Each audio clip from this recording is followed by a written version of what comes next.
पंचांग के अनुसार कार्तिक माह के शुक्ल पक्ष में आने वाली देवउठनी एकादशी और द्वादशी तिथि के दिन तुलसी विवाह कराने की मान्यता है। देवउठनी एकादशी के दिन भगवान विष्णु 4 महीने की निद्रा के बाद जागते हैं। भगवान विष्णु जी को तुलसी बेहद प्रिय है, इसलिए कहा जाता है कि जब भगवान विष्णु जागते हैं तो वह सबसे पहली प्रार्थना तुलसी की ही सुनते हैं। तुलसी विवाह के साथ ही विवाह के शुभ मुहूर्त भी शुरू हो जाते हैं। आइए जानते हैं साल 2024 में तुलसी विवाह कब है। तुलसी विवाह का शुभ मुहूर्त, व्रत कथा और इसकी पूजन विधि क्या है। साल 2024 में तुलसी विवाह का आयोजन 13 नवंबर को किया जाएगा। द्वादशी तिथि प्रारंभ होगी 12 नवंबर की सायंकाल 4:04 पर।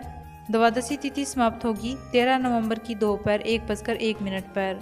12 नवंबर को देवउठनी एकादशी है। कई जगहों पर इसी दिन तुलसी विवाह करवाने की परंपरा है।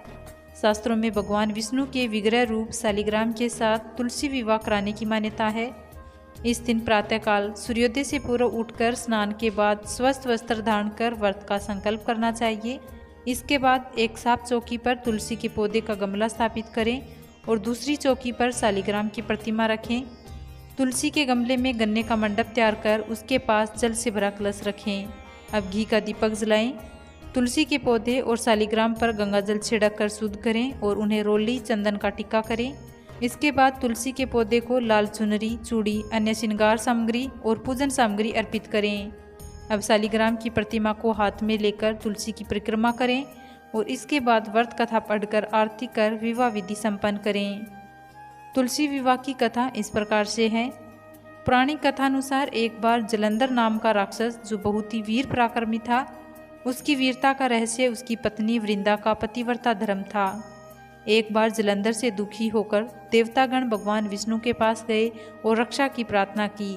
तब भगवान विष्णु ने जलंधर की शक्ति समाप्त करने के लिए देवी वृंदा का पतिव्रत धर्म भंग करने का निश्चय किया और जलंधर का रूप धरकर छल से वृंदा का अस्तित्व नष्ट कर दिया, जिस कारण जलंधर की शक्ति क्षीण हो गई और वह हार गया। जब वृंदा को भगवान विष्णु के छल का पता चला तो उसने भगवान विष्णु को पत्थर का बन जाने का श्राप दे दिया। इस घटना के बाद वृंदा स्त्री हो गई। जिस स्थान पर वह भस्म हुई वहाँ तुलसी का पौधा उत्पन्न हुआ। तब भगवान विष्णु ने वृंदा के पतिव्रता धर्म से प्रसन्न होकर उसे वचन दिया कि तुम तुलसी बनकर सदा मेरे साथ रहोगी। जो मनुष्य तुम्हारे साथ मेरा विवाह करेगा वह परम धाम को प्राप्त होगा। तभी से विष्णु जी के एक रूप शालिग्राम के साथ तुलसी विवाह कराने की परंपरा है।